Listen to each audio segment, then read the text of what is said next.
Luck be the lady tonight. Hampton Jitney story. A week ago, I was returning from New York and I had to take to Sag Harbor and I had to take the latest Jitney because I had to be in the morning at my house because PC Richard was coming anytime between 7 and 11. So you cannot possibly take a Jitney in the morning because you don't know when. So I took a Jitney at 10 o'clock in the evening, which arrives to Sag Harbor at 12:30.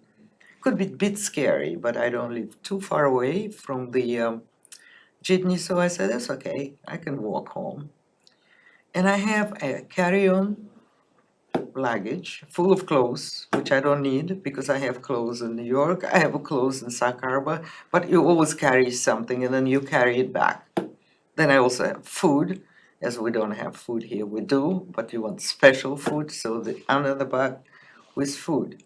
And then I have my purse, my Louis Vuitton usual purse, which I wear everywhere. It's big, it has room for everything. My telephone, my wallet, my checkbook, my keys, everything. Okay, so I'm arriving 12:30. I'm going through quiet streets of Sag Harbor to my house, and my key is in a special place. I know where it is. So I put the key, I open the door, and I enter the house. I start hanging my clothes, looking for yet another hangers, which I don't have enough of. I put food in the refrigerator, full of food anyway, but I put some more. And finally I say, you know what? It's 1:30 in the morning, but I should check my phone because you never know. I have friends in Europe, maybe somebody called or whatever. Boom, where's my phone? Cannot find my phone. And I realize, where's my purse? Because the phone was in that purse. And it dawns on me that I forgot my Louis Vuitton black bag on the seat in Jitney. And the Jitney already left because it probably continued to East Hampton. It's too late to find the Jitney. So I don't have no phone numbers, anybody to call, I can't. I don't have any cash at home, and I'm totally helpless.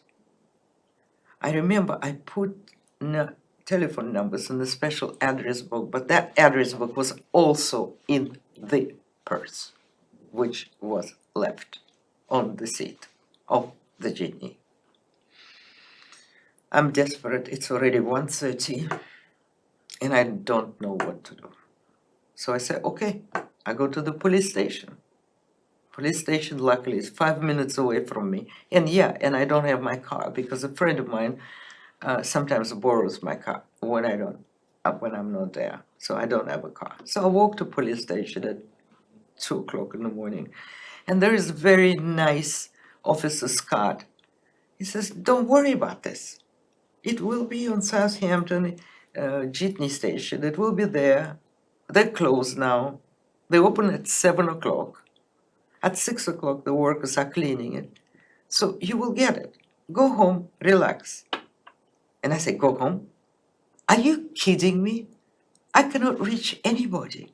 Also, I have a very special guest who is supposed to arrive, and he only has my cell phone number. And now, when he will not be able to get an answer from me, he will think that he's not wanted. This is horrible. This is even worse than my American Express and checkbook and everything like that. I'm desperate. So Scott says, okay, I know you can walk home, but it's not advisable. It's 2:30. Well, Mario, my young new officer here, will drive you home. Mario drives me home, and I say, Mario, there's only one person in the Hamptons who I can knock on the door of at 3 o'clock in the morning. And this person lives on Lumber Lane in Bridgehampton. It's my, by the way, yard sales partner, Tommy. You've seen him before in my previous series. He said, no, I cannot drive you there.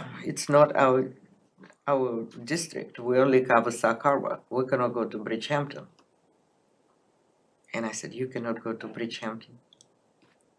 I'm a widow, I have a weak heart, and I might just have a heart attack right now. And then I will be your case in Sag Harbor. And I said, and imagine if it would be your wife in the same situation, what would you do? He said, okay, let me call my boss. So he calls his boss, and the boss tells him, it's up to you. You decide. At this time, I'm hysterical. I'm shaking, I'm crying, I'm red, I'm white in my face. He said, okay, let's go quickly. So we go to my friend's house, and they laying out concrete outside of his house, and we cannot enter his driveway.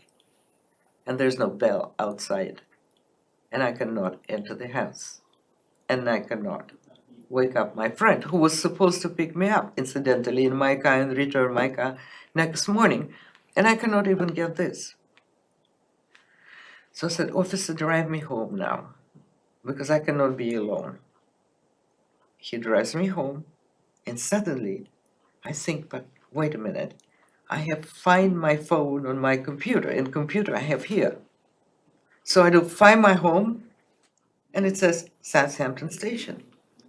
So I know that it's in Southampton Station, which is a good idea already. So, but I still not sure, because people are coming to clean the house at 6 o'clock in the morning, and I'm still not convinced, and I'm still very, very nervous, and I'm telling the police officer, stay with me another 5 minutes, please. It's already 3:30, and I'm very nervous, and I don't know, da da da. So the guy says, okay, I stay with you 5 minutes, and phone rings. Before, prior to that, we called Southampton Police Department, we called Sag Harbor, obviously, Police Department. Everybody knew that the purse was missing somewhere.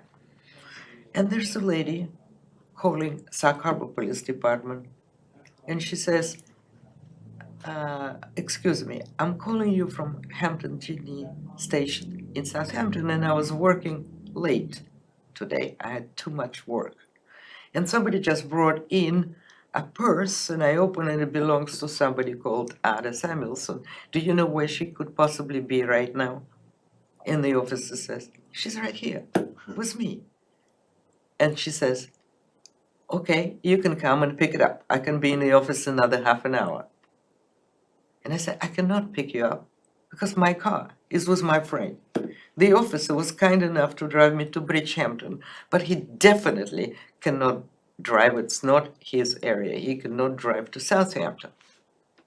Silence. And then she says, tell me something, where do you live? And I said, well, you see, it's 66 Garden Street. And she said, you know what, I'm finishing in like 20 minutes, and I live on Noyak Road, and I'm going to pass by and deliver you your purse. I opened the door, and this angel Diana, in 20 minutes, standing there with my purse and a gift from Hampton Jitney, seeds to plant some flowers.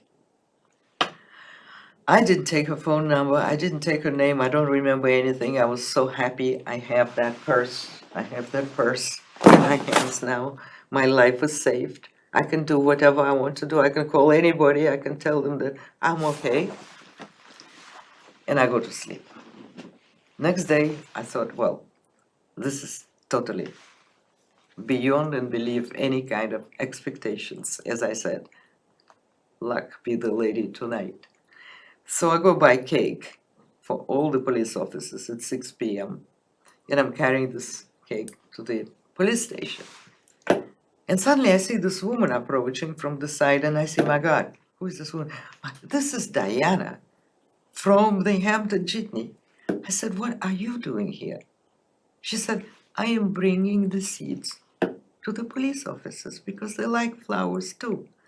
And I said, listen, okay, deliver your seeds and let's go to Page and have a couple of drinks, because I really would like to express my sincere gratitude.